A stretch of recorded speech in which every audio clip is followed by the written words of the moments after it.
Recording. Welcome, everyone. This is the fourth episode of Chilling After Dark. I have a local actor, director, writer, I guess producer as well, Brad Newland with me. How are you, mate? Yeah, good. Thanks, Anthony. Thanks for having me on your show, good.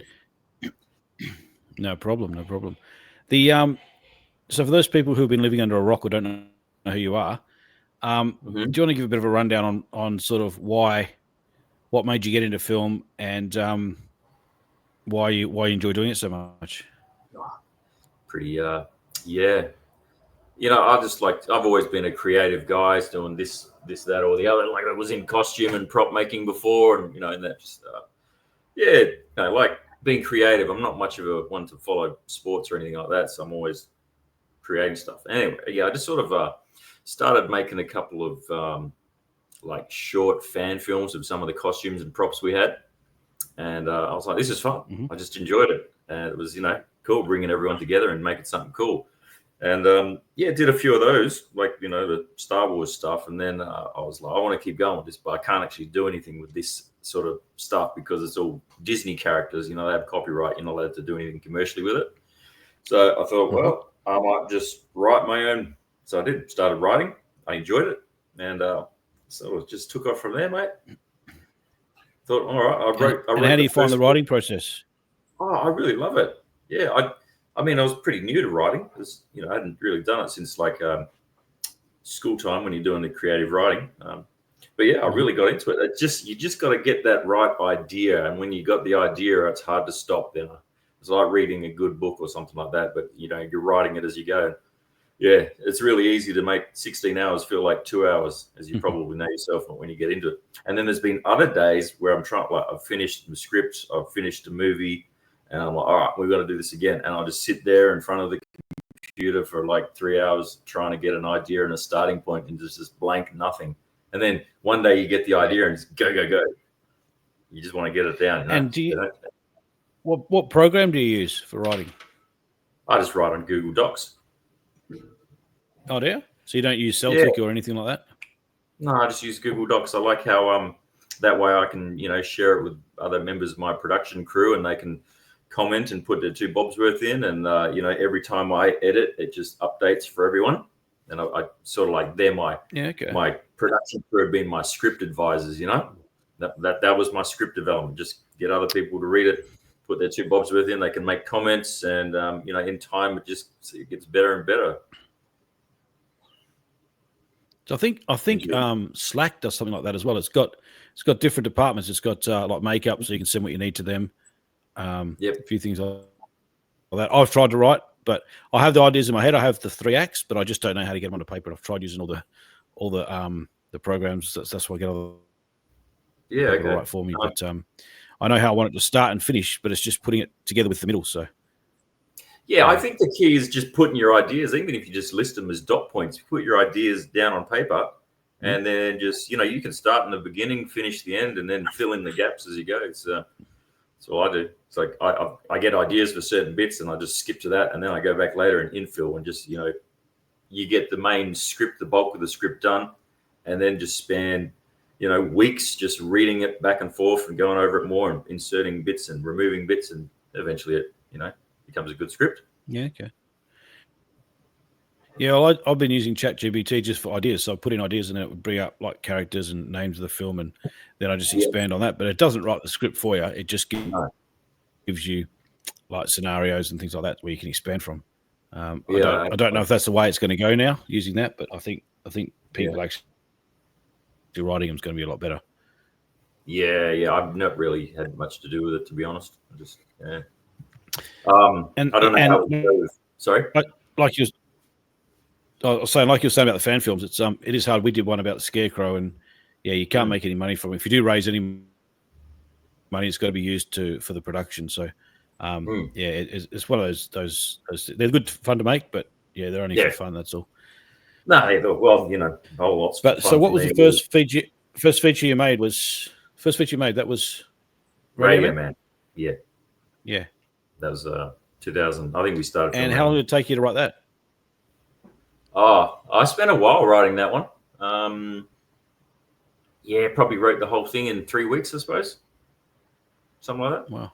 Okay. And then it just sat there for ages because I was like, no, how am I going to do this?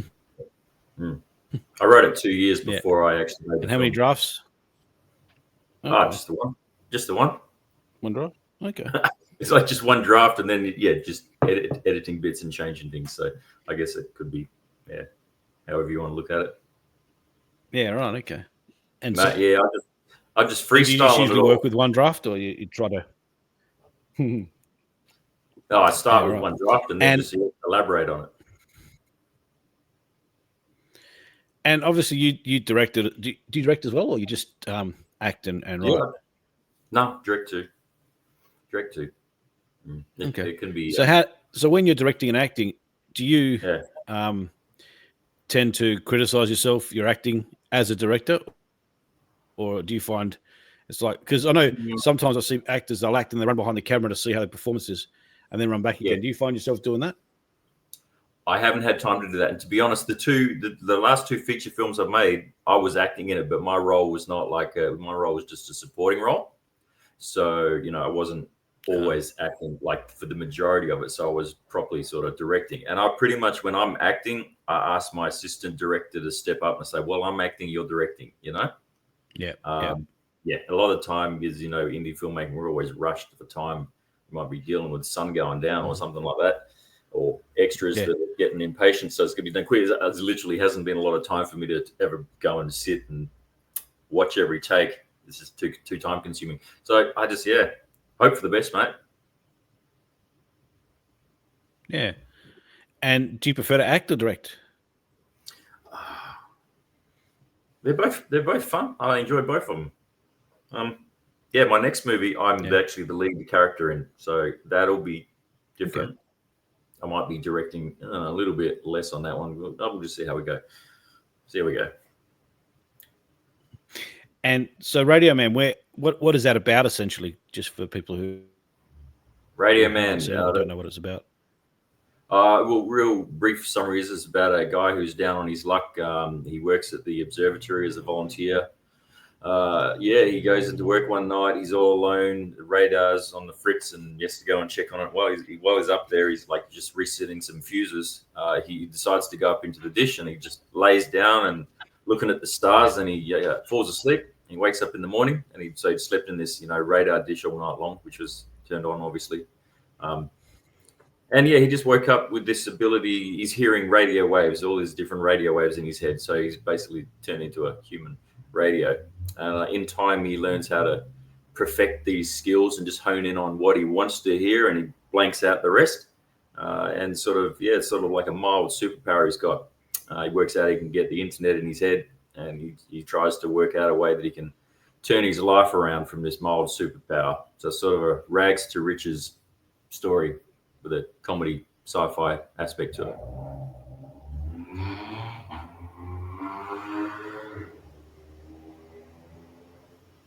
You there? Hello? She's frozen up. Oh. Yeah. Can you hear me, Anthony? Yeah, I don't know what happened then. I think someone's connection went a bit. How's your mother? Okay. Now. And so now you've just finished your second feature called Remotely Famous. Was that on a much bigger scale than Radio Man? Yeah, it was. Yeah. Yes and no. Radio Man, I had more cast involved, which more cast and more extras. So that's always makes it sort of a bigger job. But with Remotely Famous, we did 2 big away trips up north, so that sort of made it. I guess you could call it a bigger production. We spent a lot more money on Remotely Famous, but we had a smaller crew.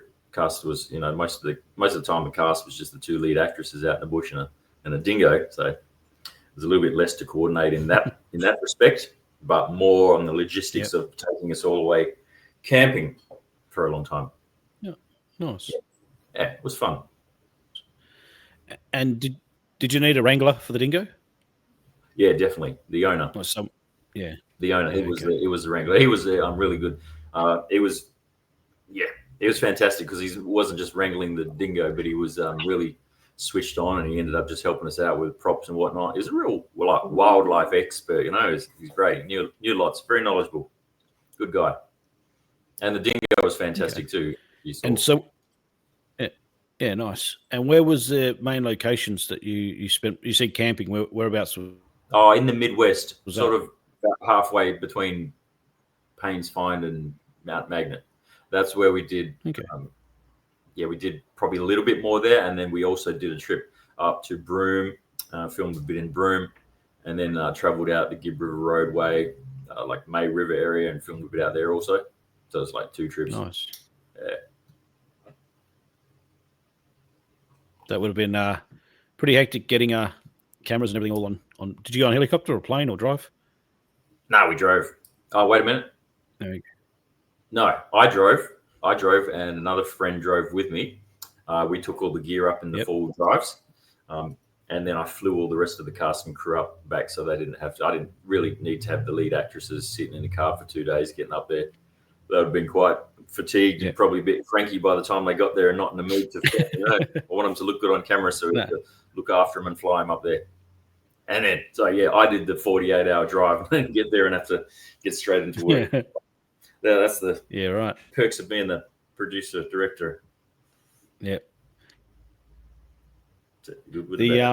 And where do you find most of your cast? Are they like a group you use all the time, or do you try and use different people?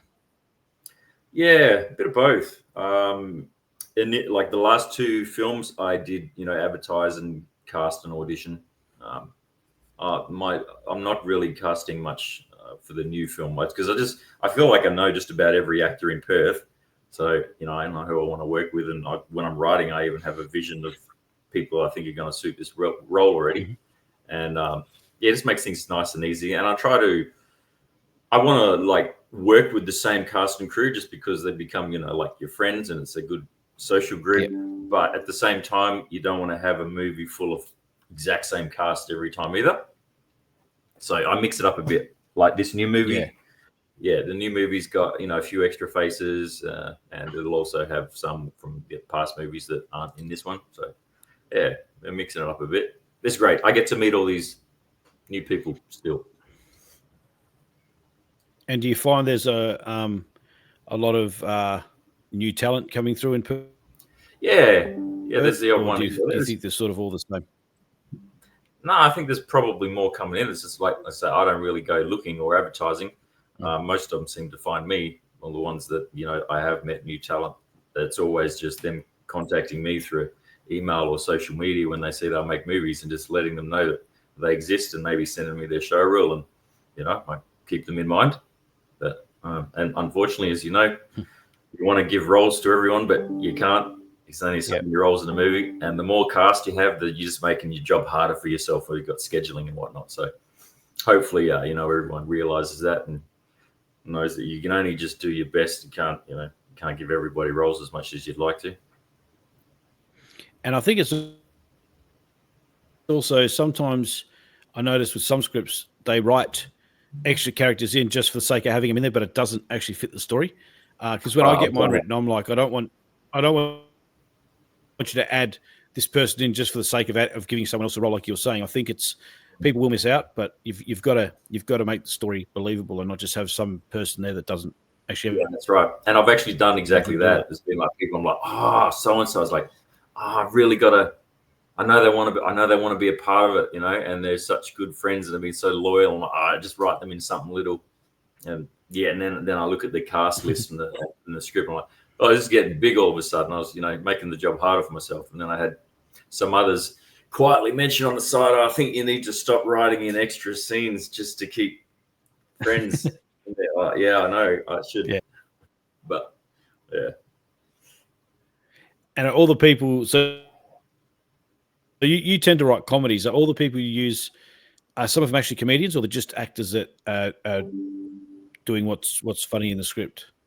No, mate, we're all just beginners. Really, we're all just beginners learning together, and that's it. Because we're low budget. The really experienced, funny comedian people probably going to be a little bit more expensive than I can afford. But I just keep my little crew together, and we just do our best. And as you know, it's fun. It's fun, and I think we've been getting some great results from our past work and things like that. I had a lot of good feedback. Like I was actually going to give up filmmaking after the last film because I was like, this has been fun. I've done it. It was a challenge, but it's a lot of work, and it's not all fun. As you know, there's some logistical nightmares here and there, and some difficult people occasionally, button heads a bit here and there with cast and crew. But I had a lot of really good feedback from the last film, and a lot of people encouraging me, saying, "No, you got to keep going. You got to keep going." Just starting to get some recognition here, so keep going. So I'm committed to one more at this stage, or two more, and then maybe I'll quit. If we'll see, or step back and just act. Maybe, I don't know. Yeah, I'd like to do that too. But I'll base that on how I feel at the time and how the films are going, because as much as I enjoy the challenge of doing it, if they're never making any money and never getting any return, I got to be careful that I don't end like a homeless bum on the street, because that's a reality if I keep making too many films that don't make money. We're creative artists, right? And it's hard. It's hard breaking into the industry. Like if you're newbies, if you're thinking about like financial gain, that is.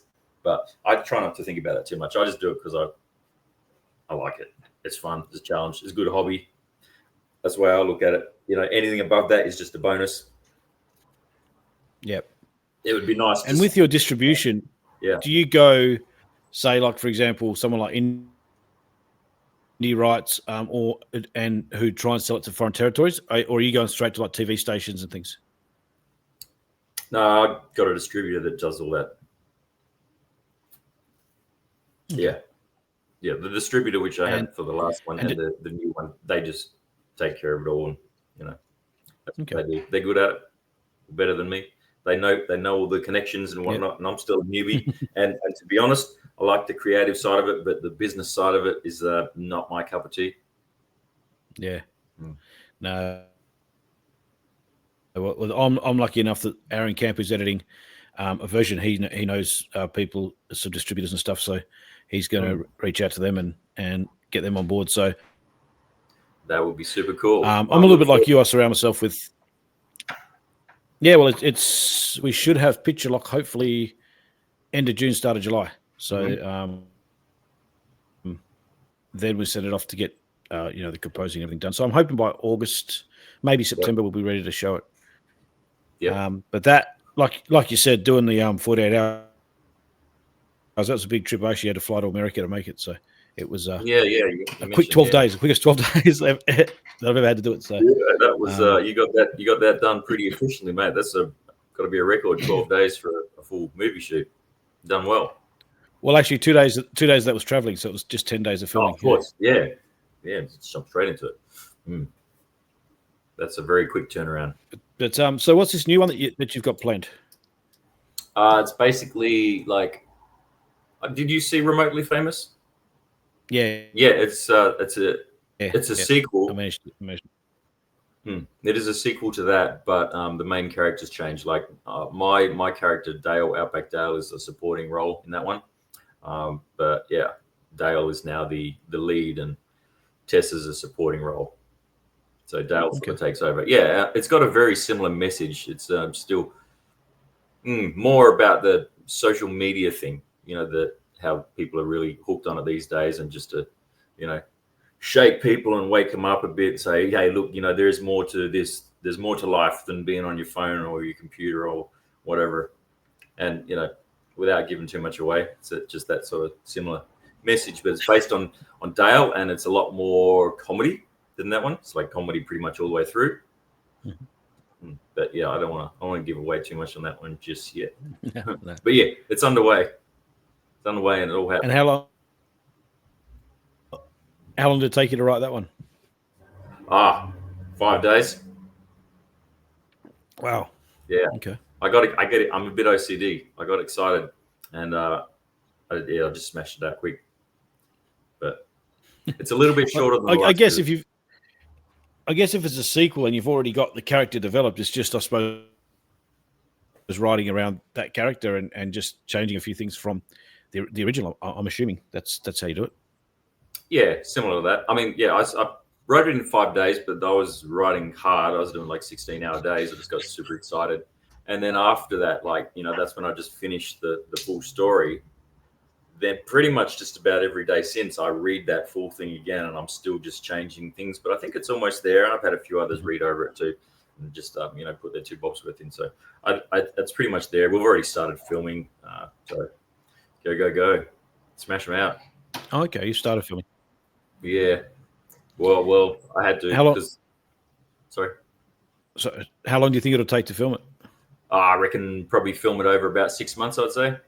But there was just one particular bit where I had access to a tame possum, and I was like, I don't have this window of opportunity too long here, so I was like, let's just go and film this bit. So technically, we had started filming already, but at the same time, we're still planning a lot of it.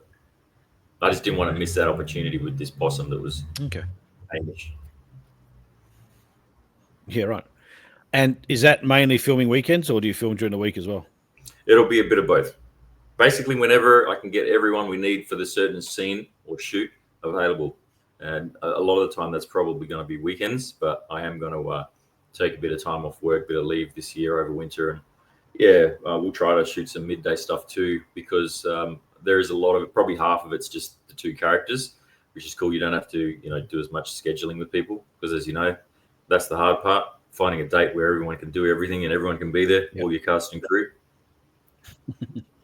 Yeah. You know all about that. Oh yeah. So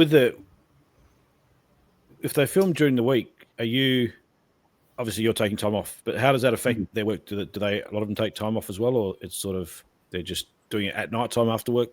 No, I mean, if they're available, we can, but I have to work around cast, especially lead cast. So yeah, that's why it will most likely be mostly weekends that we film.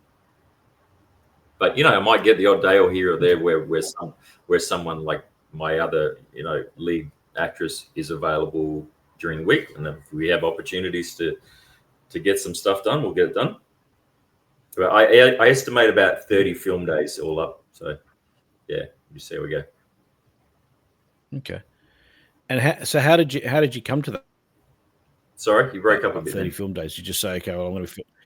How did you come to say 30 film days? Like, I just go through the script, break up the script, work out how many different locations there was, and there was about 30 different locations. So one of those locations is pretty much a day generally, and everything that needs to be filmed at those locations, you'll just put them all into that day and try and get it all done.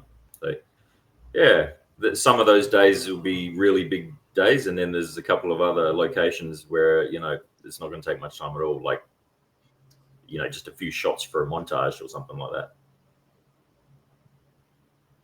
And with the locations, if you're filming on weekends, say for example you're in one location for Saturday, Sunday, if you have to go back the next weekend, do you find it's easier to still keep that location, or because I filmed we did a movie years ago, and we're in a house in Mindarie, and the owners would go surfing, but then the next weekend they're like, no, we're staying home this weekend, so we had to film something else. Do you find you get much of that happening?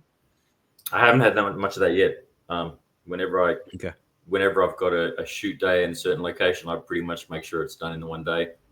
I don't think I've ever had any where I've had to go back a second day, apart from when we're actually filming out in the bush, and that was like 9 days straight. But yeah, we always seem to get it done in the one day. And do you hit up a lot of people to get locations, or you just go on like Airbnb, or how do you find a lot of your locations? I know a lot of people. Facebook's great for that. I've got the Newland Films business page. There'll be a few things coming up soon where I need certain items or locations, and I'll just put in there, does anyone have similar to this or one of these? And or you can just go looking on, there's Facebook groups for everything these days. Like that's how I found my dingo. There's a dingo owners group page, and the fancy cars that we had in Radio Man and things like that, I just get on a motor enthusiast page and say, we're making a movie, rah rah. It's quite a handy tool, as much as it's got the downsides as well, especially Facebook. But it can be quite a handy tool to resource certain things, especially when they're quite unique items or locations. And a lot of people, like you're saying with the cars and stuff, are they wanting payment, or are they happy just to do it to get like their car exposure in the film? They're usually pretty happy just to get exposure and to, they think it's a cool opportunity to show off their car or something like that, which is really cool. Yeah, okay. And it makes a bit of a difference when you don't have to keep forking out for different cars. Oh no, that's indie filmmaking for you, isn't it? Especially like, ridiculously low micro budget. You just got to be innovative. You got to be innovative and creative. And I find like when people know that you're just sort of like a small group, just self-funding, just you or a few friends, usually they want to help you out. I think it's if people find out that you've got some great big Screen West budget, then they're going to charge lots, But it's been working out well, and just networking in general. I think just going to lots of social events and things like that, like the film festivals and seeing other people's films, just networking, and the more people you know, the more opportunities there is for things to happen for you. If that makes sense. Yeah. No, that's right. I know some people that go to these festivals, but after a few times they stop because it's just like they're just meeting the same people over and over. There's actually no new people going, and so that they kind of stop in a way. But I go to some screenings, and there's people I haven't seen for a year, and then they turn up at the screening. So you have a bit of a chat with them and things like that. Yeah, but WA is a good film festival for that, because you get a lot of new people coming in. No, that's very true for the film stuff, but like I mean just like events in general, anything, the more people you meet, the more opportunities you're going to have to find someone that can help you out with whatever. And how do you feel about festival runs? Do you put your films in festivals at all? No, I don't. I got someone else that's doing it for me. Okay, so you actually do put them in festivals. I didn't put Radio Man in many, but like I've had someone who's volunteered to do that sort of, that side of things with Remotely Famous. So I just said, you know what, like, here it is. I'm really keen. I like the idea of having festivals. It's just, it's like a lot of work to do. There's a lot of extra work when I'm trying to like produce and that for the new film. So, and again, that's almost like a marketing side of things, I suppose. And I'm not really into that. So I just like the creating. So she volunteered, and I said, here you go. Yes, thank you very much. I'm very grateful for what she's doing. She's super excited to be doing it because she was a part of the film. And she's been fantastic. As I said, you put in whatever you want and send me the bill. I'll pay the submission fees and we'll see what happens. Yeah. Yeah, and like you said, the festivals are good for getting to countries and audiences you wouldn't normally get to. But one of the downsides is if you do want to, say, put it up on YouTube or something like that, a lot of the times it has to wait till it finishes a festival run. And if you submit in February, the actual festival might not be till October. So there's that big gap before people can actually see it. You can do the private screening, but you've got to have that big gap. So that's why I kind of, short films I don't mind, I'll throw in there, but I kind of shy away from some festivals because I want to show people. Yeah, you want to get it seen and you want to get it like. Also, but at the same time, you like to say you don't want to overdo it. So I did. I did say to this person, I did cap it. I said, when we get to this, that's enough. Yeah.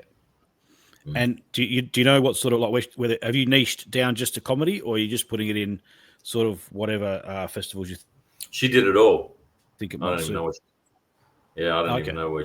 She gave me a list, and she said she researched them all, and she said, this is the list of the ones which I think it's going to be best for.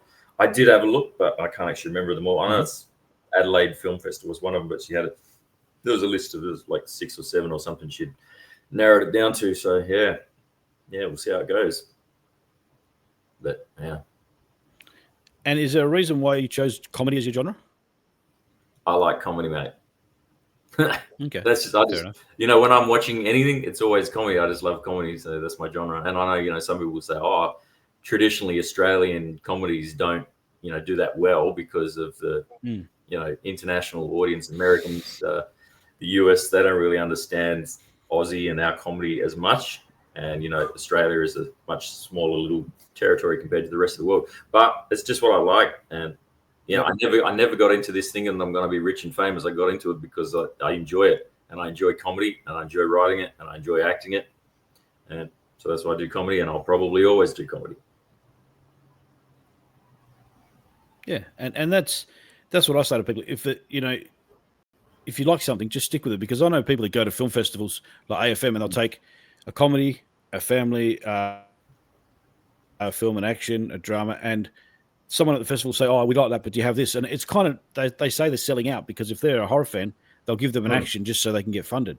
But it's like, just stick to what you do, Stick and to what you know. I as far as filmmaking goes, like anyone that makes a film, regardless of how good it is or how bad it is, as we know, it's super hard. It's kudos to it's a lot of work, man.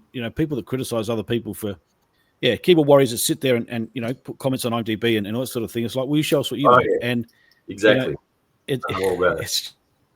That's just the way the world is. That annoys me the most. Is and like even when people review a movie like Furiosa, I watched Furiosa the other day, and people say, "Oh, it's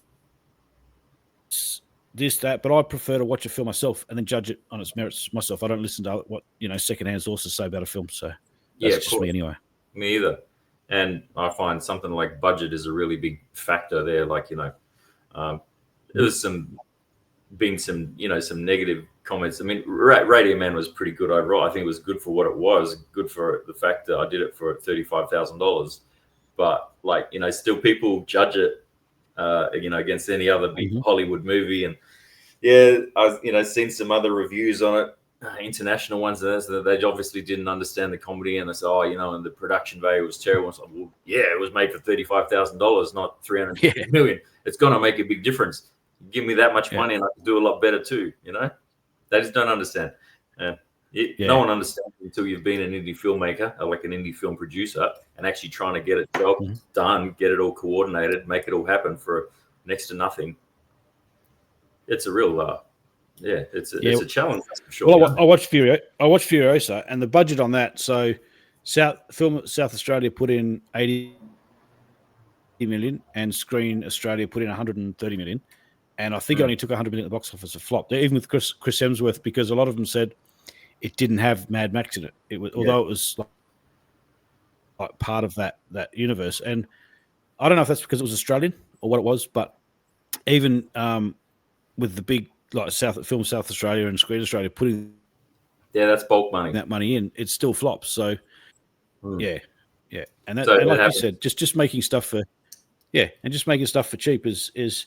And I think making it cheap's good because you have to be resourceful. If you have a prop break on set, you got to fix it. You don't have the money to go out and buy a new one or do something like that. And it makes you save your not save your pennies, but it makes you really, even with catering. Okay, what can I do this day? I can't do Subway every day because it's expensive.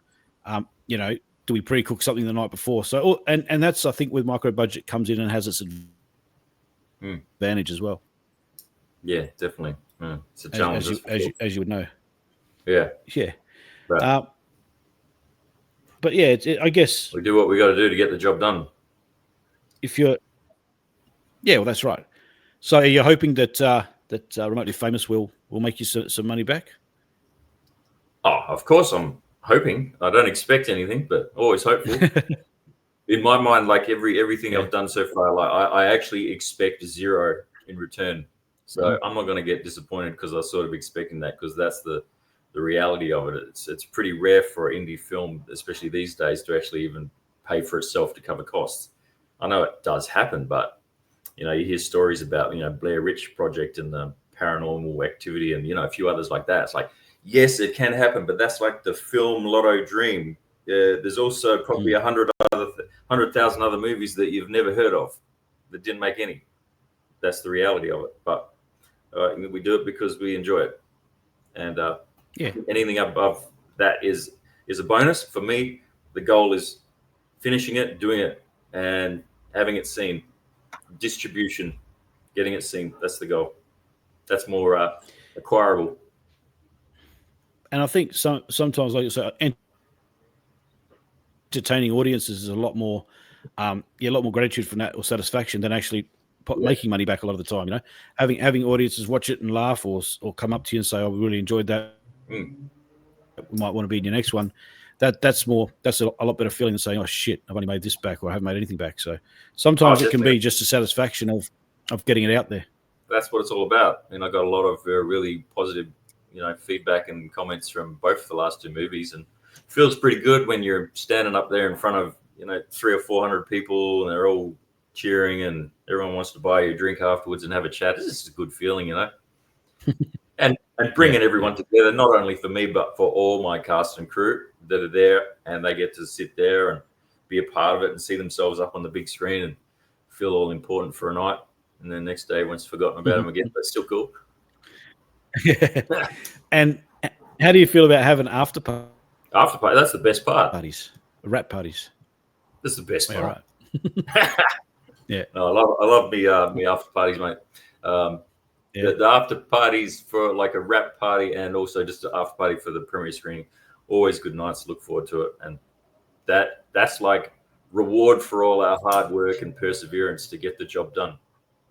It's all worth it then, and the hangover the next day. That's worth it too.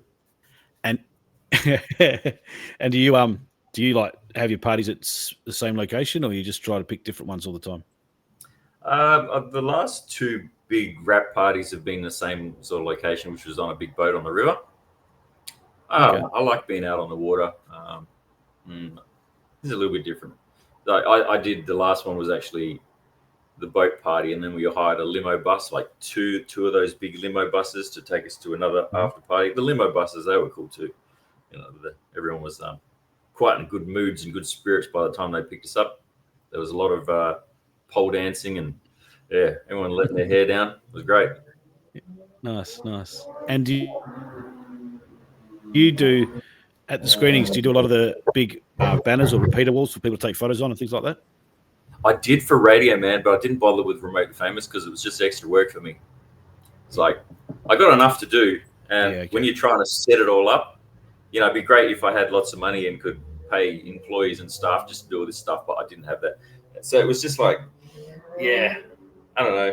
I didn't bother with Remotely Famous because one, you've got to go and get it all printed and designed, but then it was just the setting up and then the packing up. Like the movie's finished and everyone's heading off to the pub to have a drinks. And it's like, you got to sit there and pack it all up and put it all away again. So I just didn't bother. Yeah, I think for a version, I'll actually get someone to do it. So they'll do it like before we get there. And then I might have a small one that you get from Officeworks at the place where we were having the drinks and stuff after. Yeah, no, it would be nice. Yeah, definitely if you got someone else and they can pack it up and all this. Yeah. I've got some people who said they're happy to do it. So lucky you. Yeah. Yeah. Oh, they sort of want to be involved, but they don't want to be on screen or anything, and so they like doing that sort of stuff, And it's good when you can find those sorts of people. I've found there's also a lot that just want to get a volunteer to do the fun stuff, and then like the stuff is not so fun. It's a little bit harder to get people to do that stuff. So I'll do that myself. Yeah, I mean. And even scanning tickets at the door, I've had some people offer to do it and scan as people come in, check their tickets and things like that. So, but apparently, I don't know. I think my producer in America might have 6 AMC theaters lined up there as well. So that'll work out well. But the only problem I got here, that'll only be me, Demetrius, and Aaron, our editor. That's it, because all the rest of the cast are in America. So yeah, cool. I'm hoping to get some stream in via live stream for the Q&A at the end. So we'll see how we go with that. That would be pretty cool. Yeah, I look forward to seeing it. Yeah, I've got my new one being written up at the moment, so that's a paranormal in the paranormal genre. So we'll see how that one goes. And I've got a couple of other ideas of taking one from the public domain, Goldilocks and the Three Bears, and making that into horror. Just a few things like that. A few other projects. I've got a couple other ones that people want me to produce for them. So I've got to see how that works out. But it's busy. So before we wrap up, Brad, what advice would you have for anyone in whatever aspect, whether it's directing, acting, that wants to get into the industry? What advice would you have for them? Depending on which job, which area you're looking. I don't know. Just focus on your goal. Don't quit. There's always going to be a lot of work, and you just got to always remember it doesn't matter how bad you want it. There's always someone else out there trying just as hard or perhaps harder. So just like focus on the goal, go for it. It can be hard, I guess. Like, a lot of people have other commitments and distractions in their life. I've been quite fortunate that I don't have a lot else going on besides just me day job. I'm a single man with no kids again. So I just, I just go hard, focus on that. Don't quit. Like, you can quit eventually, and I think as long as you can give it a good crack, right? Because you can get to the point where it's like, okay, I've gone broke now, or whatever. Then okay, got to be realistic. Might be time to try something new. But as long as you give it a good crack, right? That's right. It's that old saying: you miss 100%. Yeah, of the shots you never take. So it's okay. It's okay. I think it doesn't. Few swings, right? Yeah. And I think there's no role that's like, even if you're an extra, just do a few films as an extra and see how you like it. A lot of people don't like being extra, don't like it after that, and then they quit. So just whatever you can do, just do it, and that's what I do now. I even producing, I sometimes get to the point where I want to keep doing this, but then I get a lot of the people around me saying, no, just keep doing it. Yep. If I can relate. If you do it here or overseas, just get it done.